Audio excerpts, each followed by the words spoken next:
Good morning, everyone. Happy Preakness Week. Welcome from Pimlico Racecourse. Naomi Tucker alongside Keith Fustel. Keith, look, we are officially counting down our Blackout Susan Day Yes. tomorrow. Middle Jewel, the Triple Crown on Saturday. Glad to have you with me again here for the morning show. Oh, it is good to be here with you. A beautiful day in Baltimore. Looks like we've got a good weekend ahead of us. Things are going to get a little steamy maybe for Preakness Day, but we're prepared. Yeah, I look forward to this every year, and we kick it off with a good betting card. Unfortunately, off the turf today. We still got some opportunities, and we've got a lot of opportunities ahead of us all weekend. Oh, yeah, and I'm going to be picking your brain a little bit about the Blackout Season as Okay. well as the Preakness, because I only have you for this morning. All I right. want to make sure that all the bettors are abreast of your insight Well, when it let's- comes to those racing. You know, official morning line odds maker. You kind of see everything, and I'm curious to see how you think those races might unfold. Yeah, they were a little tricky. Black Eyed Susan was a tough race to line. I went back and looked. I might be off on a couple, but I think we're pretty much in range all weekend. Looking at the stakes for the week, I thought the skip at stakes was impossible to put a line on. That was a really tough race. But yeah, I'm going to get out and dig a little bit deeper tonight. I like putting the races away a few days after I do the line and then come back and reevaluate. Oh, Yeah. we'll see. We'll see what you came up with on your first Yes. thought, I'll let and you then know. hopefully, don't we do the you pick you stick kind of thing? No. We're going to stick most of the way. Yes. We're glad to have Yeah. you here again. Let's have a look at the current track conditions. We will not be racing on the turf today. We'll be back with turf action tomorrow. But we're racing on a fast track, and temperatures are slowly rising for what is set to be a sizzling hot weekend. Yeah, it is. Temperatures rising, 71 right now. It's just going to go up, and up. Unfortunately, we had some rain in the area here in northwest Baltimore, and we are off the turf again this afternoon. But the track, fast. Looks great out there right now. The whole infield, everything kind of spruced up here at Old Hilltop. Looking forward to it. Yeah, Yep. can't wait either. Let's get going with this 8-race card for today. First post, 12:40 p.m. We dive into race number 1, which starts at early pick 5. I decided to try my hand at that sequence today. This is how I play. Couldn't find a single. I know you ended up finding a single. I was a little bit cautious that you go 3 deep here in that first leg. 2, 3, and 4 for me. And then 2 runners in race number 2. Mosler safe. Seemingly the gelding to be in there. But I do have a slight bit of interest in picking Seaglass, who's now coming back at first racer of the season. Outside speed advantage. 5-month layoff. Protected again in there. Quite interesting to see how she will fare. Race 3, 2 deep again. Using the number 6 objectives changed. First rider claim for Trainer McGee, as well as Revolutionary Road veteran runner who does drop back down from that tough nickel starter level. 3 deep in race 4, the fourth leg, 1, 6, and 12. Do make sure to check all your scratches and changes. Number 12, Gravitron will be running in that race. Race 5, 3 deep again, 1, 8, and 10. I'm keying around the last sip on the rail. Do use a couple of savers underneath. $54 ticket that starts in race number 1, which is a nickel claimer for fillies and mares, 3-year-old and up. 6 furlongs, that's sprinting a distance here. And Keith, we're going to start on the horse that both you and I think has a bit of an advantage in here. We also have a video spotlight on her, the number 2, Princess Corey. Let's look back at her last race. That was against claiming 16 to 12,500 conditioned. And she was behind the pace, and she truly had to wait for a seam at quite a crucial stage. Once tipped out by Lopez, she started to gun for home. Yeah, got the horse in great position there, Carlos. Relax. She didn't really panic. He didn't panic. She rated kindly up behind those rivals. Off of the break. Was not seen, right? Was off from July. Early July to mid to late April, but really kicks it home nicely here. Angles out top of the stretch. Sustains correctly on that correct lead. I like that.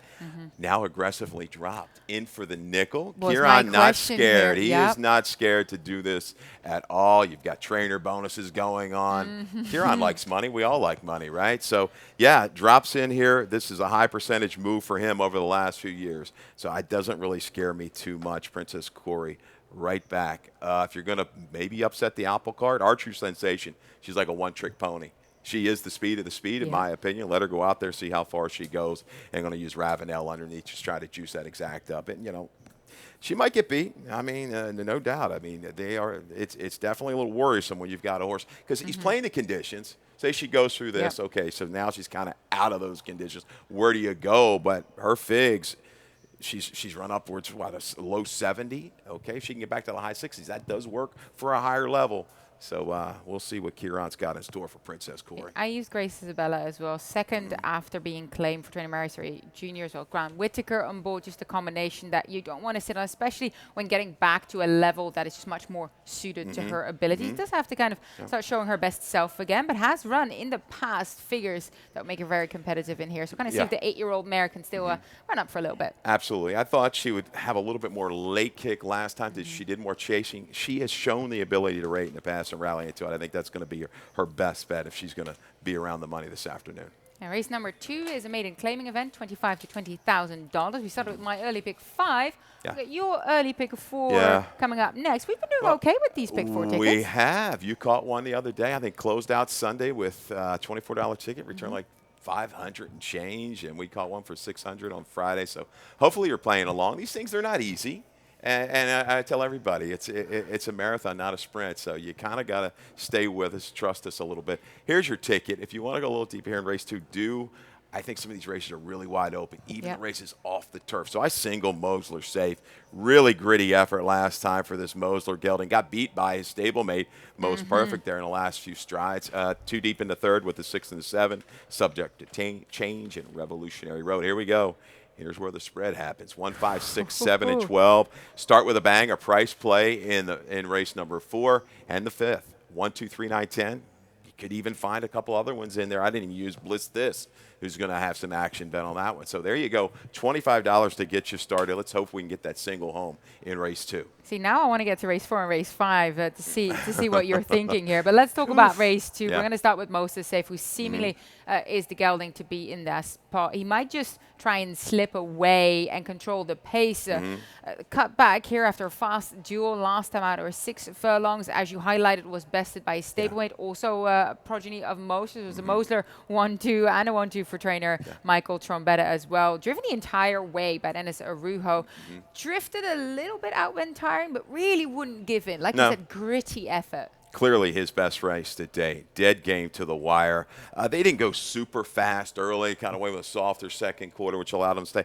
So I just need him to get position. I think he can rally from a couple lengths off of it if need be, because there might be a couple quicker horses just to his outside. A horse like Big Daddy DR has had some trouble out of the gate. You know he's going to be forward with the X-Men. I think, I think Mosler Safe gets that stalk and pounce kind of a trip in here. Yeah, see, I think Seaglass is pretty fast early too. I decided to use him as a bit of a possible upset for Mosler Safe. First race now of the season, returns as 4-year-old. I think he has a little bit of outside speed advantage as well. Like you said, Mosler Safe is going to go forward. Picking Seaglass, going to try and breathe down his neck ever so slightly. Was behind an honest pace in that last race, going 5.5. Made a sharp move on the turn on the outside, really ranging up. I think he's going to try and apply that same tactic, kind of sit and then make a move into it. Look, has had a break, 5-month layup, protected, but working steadily towards his return. So I'm trying to see if he can get the job done here. He was a little bit of a bad actor, right? Recent scratch and ran off. So he's back today going to stay on this main track, and his figures certainly work. So there you go. 2, 5, 6, 1. 6 has just got to get a little better trip. And 1, there's reason to believe this horse is going to be fine with the blinkers on, off a little bit of a break. Linda Albert and Yom Ortiz, they're not scared to strike a little bit of a price. But I've got a key around, unfortunately, the chalk here with the 2. Yeah, no, seemingly looking very strong here with the low draw and the speed angle. Gritty effort in that last outing. Race number 3, we start another sequence. Plenty of wagering opportunities coming your way. We do have a Cali Francois who came up with a Rainbow Pick 6 ticket. Let's see how she plays it here. 2 deep, keying around the number 6 and the 7 here. Same as what we've done, of what I've done, subject to change. Revolutionary Road. Race 4, 3 deep there. 6, 7, and 9. Race 5, 3 deep again. So kind of spreading through there. 1, 8, and 10. Race 6, 4, 6, and 7. And then race 7, she continues to spread here, just the deepest of them all. 1, 2, 4, and 9 in that optional claim of first level allowance around the mile 16. That's a good race coming up. She singles in a nightcap though. She singles on the number 7 in there. Hardness for trainer Jamie Ness, who's going to make his presence known up front after sprinting his last race, now going long. Seems a touch tougher going long, so I completely understand her choice. At mile 8th on the dirt, we're off the turf. We'll see how they go. $43.20 ticket, courtesy, of course, of that single coming up in that final leg here as we get going with race number 3, claiming $8,000 to $6,000. 6 furlongs sprinting distance here. And Keith, you and I, similar horses, same as what Kali was using here, both looking towards the outside. Revolutionary Road, veteran runner who drops back down from those tough nickel allowance levels that he's been trying his trade at. He's done so with mixed results. I think he's going to find this a bit easier. Outside draw, it makes him a logical pick. I think he's the speed of the speed. I mean, you're looking at subject to change. Last time took advantage of that field, a longer run up. Internal's not strong, but got to the best part of the racetrack and carried it. He certainly fits, but I think Revolutionary Road will try to go forward. Leonardo Corojo was against the bias on April the 10th. He wanted to be outside that day, was down inside battling through stronger internals. He's 2 for 4 over this racetrack. It looks like a lineup race kind of to me. 7 goes, 6 stalks. We shall see. Maybe they just kind of flip it. Championship Valley is running well over this racetrack, but he's got to pick it up just a little bit if he's going to get by these horses. Yeah, I used him underneath as well, but you're right, really. Does have to try and get a run in here. Race number 4 is an option claim and starter allowance. Off the turf here, we're going a mile and 8th on the main track at the distance. Start with your top selection here. Start with a bang on the rail for trainer Rudy Sanchez Solomon. Looking at the pedigree, she's going to stretch out here. Dan was the sprinter, so was the family, so was the siblings. Yes. Jumpstart progeny, though, I've liked them going longer, so I don't mind here. Start with the band stretching out. She's finished strongly over that 7 furlongs at Laurel Park, making me think that perhaps the extra distance could suit here. And look, she's a bit of a deep close, so at least you think she might lay a bit closer if the pace isn't as strong. Yeah, 5.5 out to a mile and an eighth is always tough, no doubt, when you make that kind of a move. But I'll take a little flyer. I watched her last race, and she got going really good, but really late, and galloped out super strong.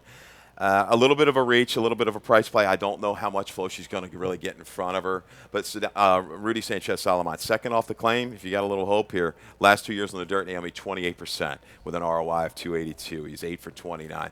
It's a little price play. I think the horse to beat is going to be a real hero. Your top selection for Tony Ferrier. Yeah, in for the tag today for the Ferrier Barn. Came up against tough runners in that allowance field last time. That was on the turf. I think she finds herself just a better spot here. Have to return to some of that dirt form. Second start for the Ferrier Barn. I think she's capable of transferring some of those fingers and has that tactical ability as well. I guess the question mark is, she has done well on the turf. We have to see that on the main track. Ran in a local stakes. That was at Turfway Park. Right. Turf Paradise, excuse me. Turf Race Paradise, produced a few next out winners. She'll have to kind of show it here, but this is a doable group. This is a good group for her to try this distance on the main track. And yeah, question mark of who's going to go with her. Maybe Girls on Fire if she breaks. She's had some gait issues, but you're right. This is, if I'm not mistaken, this is first time blinkers on the main track as well. You're getting a light little weight advantage here with the apprentice, William Humphrey. Yeah, I think it's going to go to the front. I think an improving mare here is Pounding Music. If we can show her video from last time, I know this is now transferred off the turf to the main track, but she showed a lot of grit in that most recent effort, being stalled behind some horses and really kicked on strong after being a little bit ranked. Now, that's been a habit she's been getting into. Maybe we'll save that one for later. Maybe not. But Pounding Music, trust me, improving and has figures on the dirt that kind of works.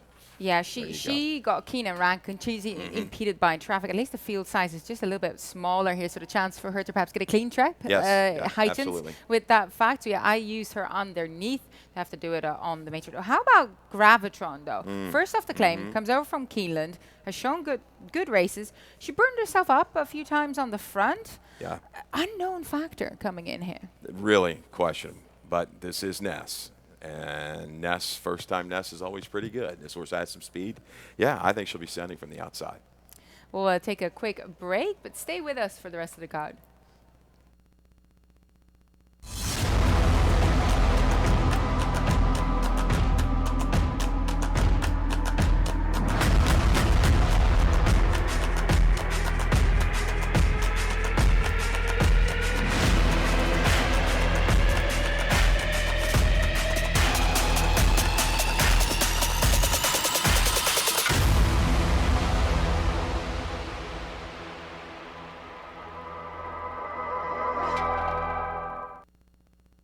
Preakness 147, 2 days away here. Race number 5 we're on right now, mailing claiming $25,000 to $20,000, 6 furlongs the distance.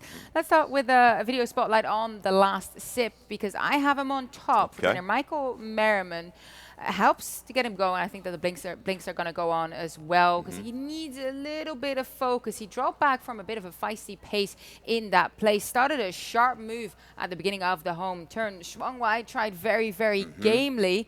He'd have to reproduce something there, but I thought that that main track try was very promising. That was definitely encouraging. Some okay horses keying up out of there, horses that have been competitive and run the right kind of numbers at this level. You're right, brings focus, needs a break, should be able to kind of get that covered up trip, I would think, and then try to find the path home from the quarter pole. Yeah, I feel like he's going to be very, very tough here on the inside. But you look elsewhere. You're going to Berks for trainer Jamie Ness, 6.5 months off, making his 3-year-old debut. Working the house down, it seems. That's the key to me. The Lasix goes on. I went and looked at that race. Not a whole lot out of there that's gone on, and you know, it really kind of lit the board up, right? So I go with Ness, playing some stats here. Do we have that stat for Jamie Ness? I mean, let's see what we got. Here there you go. I was going to say, just give it to us. I know you've dug up something good. 40% with the 3-year-old maidens off of this type of layoff, plus 180-day break. ROI close to $3. Yeah, the works. I mean, that's super strong comparatively. Look, you're going back to May 10th at Laurel. Shake 'em loose, 59-3. So we know he's a pretty good animal. Royal Spy, a horse that I believe Linda Albert had that ran like a 70 buyer back, going back, breaking that maiden, 59-4. So works are there, the break is there, the Lasix is there, the percentages are there for Jamie Ness. The only hiccup I've got is that field, but that's not going to concern me terribly. But this is a tricky race, a wide open race. There's a lot of different ways you could go. Pop Susie, first time Claudio, a horse that has speed, now moving to the Gonzalez barn. Yeah. Okay, he trained. He's a shooter. The sibling to this guy, so he's a shooter. Was pretty quick. I think he had like 4 wins for Claudio. Ran upwards of an 81 buyer. A factor. You got a speed horse. First time Claudio is dangerous. Even Jerry's Gem, turf to dirt angle for Damon, I think works. Showed a little bit more tactile speed with the blinkers on last time. Let's hope we can get a little improved effort at a price there for Jerry's Gem. This seems like a great spread field. I use the number 8 Bliss This as well for trainer Jerry Robb. He will be much closer to the pace again in here. He was chasing strong early splits last time out, finished in front of 2 next out winners in that field.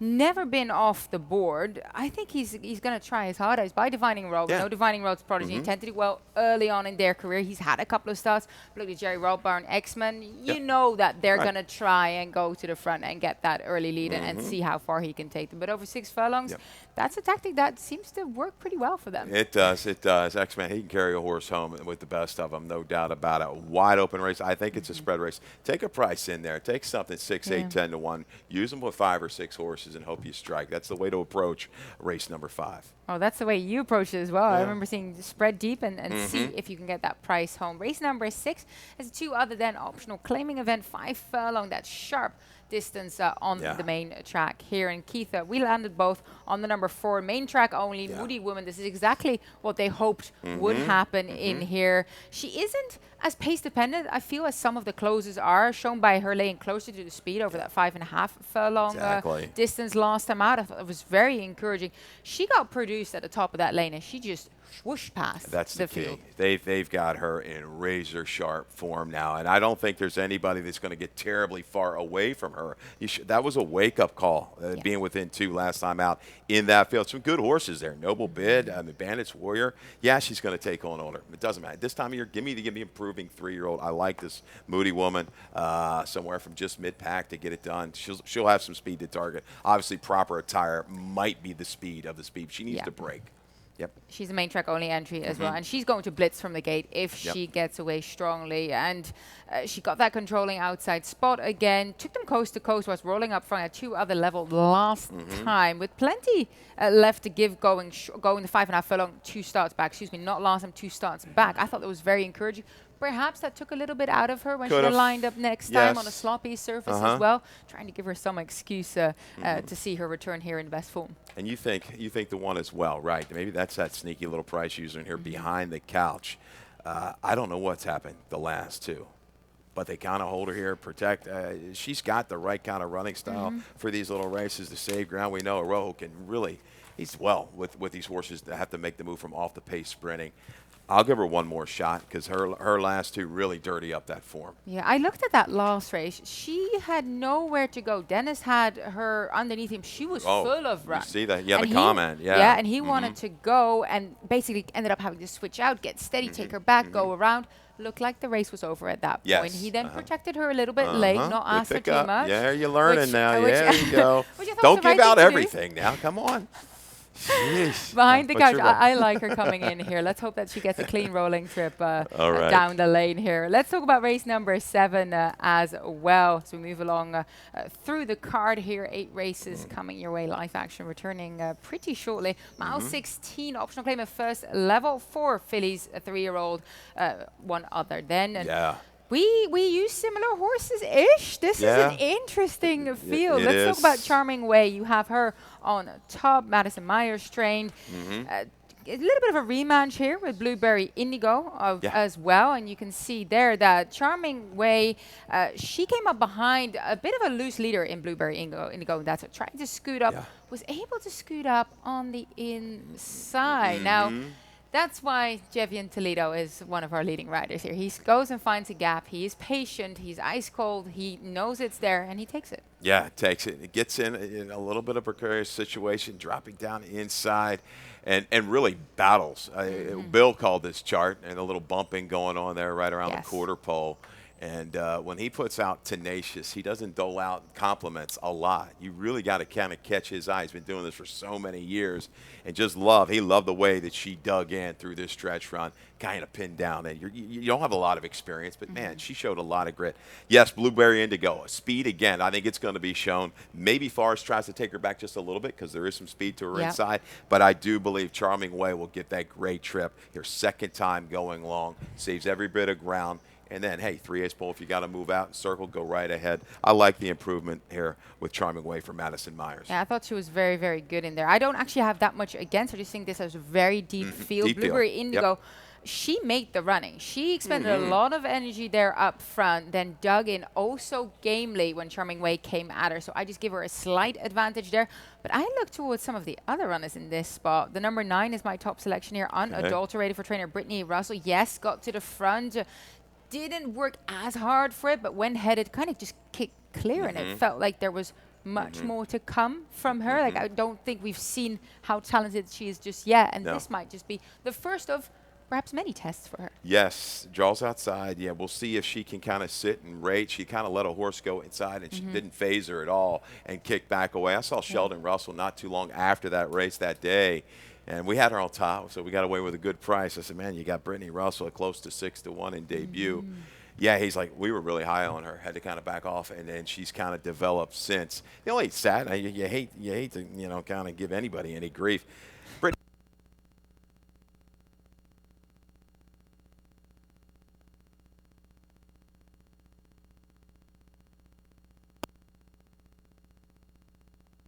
Yeah, I agree with you there. I do use Chardonnay. I see that you didn't use the Michael Stidham trainee. Now, to give you a stat here, Michael Stidham over the last 5 months on this circuit is 4 from 8, 50% win, 75% in the money. So clearly a stable that has been doing incredibly well on a roll. She showed her heart on the lead, but folded against a tough group in that Weber City Miss. Arguably, this is, a drop down in class. Sure.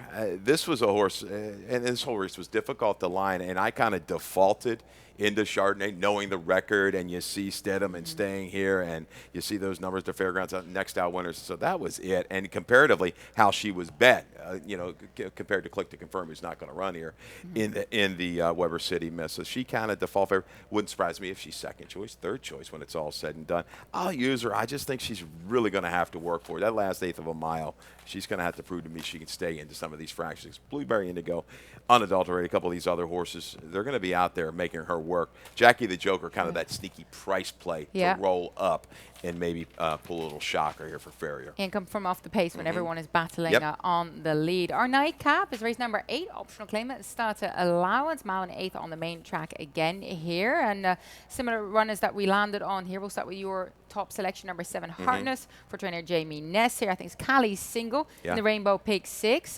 Going to make his presence known up front because he's stretching out from that 5.5 on the sloppy going to the mile and an eighth here. So I dare say he's going to jump from the gate and be very, very zippy early.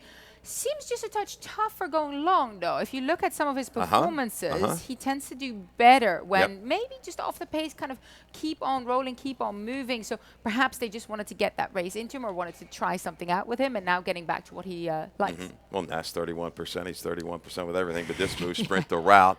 Yeah, Image Maker might try to go. Hartness is going to be, with a good break, going to be right up with the pace. And yeah, I think he might be able to separate. Toy is probably, I'd say, the most talented horse, but in so many breaks, you just don't, you know. Yeah. He's a 5-year-old, he's got 13 starts. Yeah, he runs upwards in the low 80s. If he's on his game, if Toy's like 90%, 95%, he beats this field. But I just don't know. That's the problem. I think he rallies into it. I think Hartness is going to get the jump on him. We'll say 7 or 9. They're the two horses to beat. I love Toy in this spot. Like you said, there are some drawbacks in here, but just the individual that he is, he's a huge, like, scopy looking horse that I love to see going for it. So the mile and eighth is really in his wheelhouse here. And you're right, he hasn't been racing as frequently. I'm glad he had a race under his belt 18 days ago. Was on a muddy surface, returned to the fast track here. I think that helped him set up for something better, because that was a very lengthy break before that. 337 days off.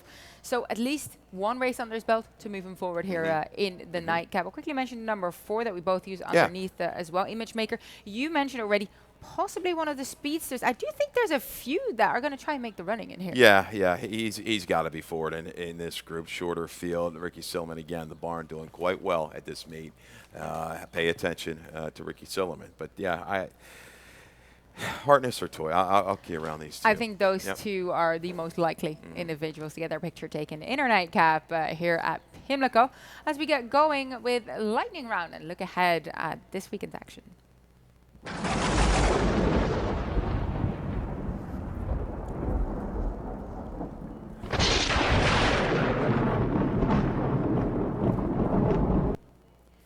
We're a week into the Preakness meet. Let's have a look how the trainer standings are stacking up. Well, can you tell we have a good colony around here? It's pretty evenly matched. Great emotion. Brittany Russell, Marius Ray Jr., Ricky Silliman, all on top with 3 wins each. You're going to see a lot of moving and shaking here, I think, over the next few days and then into the following week. But, yeah, there you have it right now. Brittany Russell trying to go back-to-back. Yep. Yeah, secured her first title as a trainer at the spring meet at Laurel Park. Congratulations again. Wonderful feat. Hopefully, she indeed continues to reign here. But let's talk about the jockeys, because we had a battle on our hands at Laurel Park. And Javian Toledo now on the lead. Jamie Rodriguez in second there. Of course, Jaron Barbosa was the one that snatched the title late with 1 lead different. But Javian Toledo on the opening day, I do believe, had 3 wins, trying to make sure that everyone know who really was the top dog in town. That's right. There's going to be some opportunities on the undercard, right, on Friday and Saturday moving forward, even today for some of these jocks, you know, to try to make a move and make a run at Toledo. We'll see how things settle out after the weekend. Yeah, another strong colony here of riders. It's just an absolute joy to watch them here. We've already been coining it. Preakness Stakes is around the corner, and if you haven't done so yet, go to infieldfest.com, because you can still get a ticket to watch all these incredible artists live in action on Saturday. Marshmallow, Frank Walker, Moneybag Yo, the Chainsmokers. Come out and join us. This is the biggest party of the year in Maryland. You'll be remiss if you're missing out on this. Yeah, take advantage of it. I mean, it looks like the weather's going to be cooperative. Get out, you know, engage in this game. We're not asking you to bet everything you've got, but come out and try something a little different. You've got plenty of musical opportunities, all kinds. We got even some more acts to be announced, they're saying. So looking forward to it. It's a great weekend. If you can't make it Saturday, come out Friday. You know, take advantage of what Baltimore has to offer here with the Preakness Stakes. Not too many places get to put on a show like this. I couldn't agree with you more. And look, if you're not here on Friday or Saturday, you're going to end up having a bit of FOMO, right? Do you ever get that? Fear of missing out? I would be. Come and join us tomorrow, Blackout Season Day, as well as Preakness Day on Saturday. But talking about those days that are, of course, named after the headline racing acts, I would like to hear from you who you are Wow. looking for. Let's start with the Black-Eyed Susan. Ladies Okay. first, right? Yeah. Who are we looking towards in that strong 13-runner field? I'm looking towards Luna Bell. The story's great. I just think from what she's shown me, she can run all day. I think she can handle these new challengers. I think she's got a good kind of a draw to sit up. Hopefully she relaxes behind some horses and makes that run, because once she gets there, if she's there at the quarter pole, I think she's going to be there definitely at the wire. She does not want horses to go by her. We've seen horses come up to her in these races, and she just runs through the wire. She's just not hoping the wire saves her. No, she goes through the wire every time. Rooting for the home team there. I think she's got a shot to win it, yes. Ultra talented filly, of course, crowned Maryland champion, juvenile filly as well, looking for that 6th stakes win in a row. I'm pretty sure that any runner lining up with 5 stakes wins in a row, you have to take serious. And she's backed it up with increased professionalism. She's looking sensational. She's filled out. She's grown. I've been watching her on the track with the exercise rider Bobo on board, who's of course got a big fan following here as well. Oof, she is looking very good. She's a keen filly in the morning, so can't wait to see her line up. How about the middle jewel of the Triple Crown, the 147th running of the Preakness Stakes? Well, that's the key. Epicenter, he is the horse to beat, no doubt about it. Love the way, the trip that he got in the Derby. Unfortunate that he just got run down there late. Aspen is certainly capable of keeping these horses in form. You look I went back and looked at numbers last year compared with like a horse's Midnight Bourbon. This horse is faster. He's going to have to regress a little bit, I believe, to get beat. He just might. It's horse racing. It's tough. From a betting standpoint, I'm probably going to use Simplification Creative Minister somewhere, somehow. They're going to have to be 1-2 in the mix. The filly, she's legit. She can rally into it. No doubt. Would not be a huge surprise to me. But I think Simplification Creative Minister reminds me of Rumbauer last year a little bit. It's steadily improved. Rumbauer never ran any glaring number coming in. No flashy early speed comes to the late similar run. type of running style. And what I like, Creative Minister, he's fresh. I mean, he was touted early. He didn't really have to run hard last time. He got a great trip up the rail, let the dirty work happen in front of him, and finish. So he should be ready to make one more step. Will it be good enough to beat a horse like Epicenter remains to be seen. But from a betting standpoint, I've got to hold my value in Simplification and Creative Minister. I do feel like Creative Minister is shaping up to be the dark horse in the Preakness. I spoke with Kenny McPeak just before this morning, and I was asking him about his confidence levels in comparison perhaps to when he brought the filly over to Skydiver. He said he's more confident this year. Now, if that tells you anything, he won with Swiss Skydiver in 2020 against Kentucky Derby winner Authentic in that beautiful battle down the lane. So for him to say that he's more confident with Creative Minister, the way he's progressing, how professional he is, I'm holding my breath. It's going to be a sensational renewal of the 147 Preakness Stakes. But of course, we're looking ahead towards tomorrow. Let's see what kind of stakes we have on. 6 stakes in total, 4 of them graded stakes event. Of course, headlined by that Black-Eyed Susan. George E. Mitchell Black-Eyed Susan Grade 2. And also the Pimlico Special Grade 3 historic event, as well as the L.A. DuPont Distaff, the Miss Preakness, the Very One Stakes, and the Hilltop Stakes as well. I mean, that is an incredible lineup of stakes races headlined by that deep field in a George E. Mitchell Black-Eyed Susan. Yeah, stop at the bank machine, load up your first bet account, get ready. Really good betting card on Friday. It usually is. Even the lead-in races, early in the card offer some great betting opportunities. Looking forward to it. Hopefully I don't have to hit the ATM machine a few times. We've been known to do that. So maybe we can get on top early and stay there.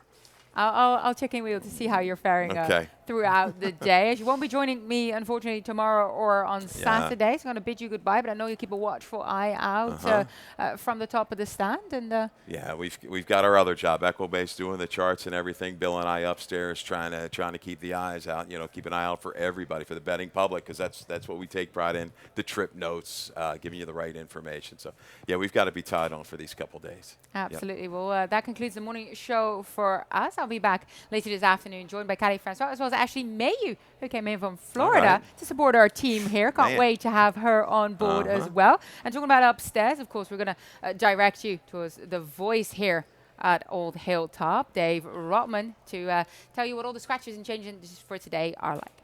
All right. Good luck.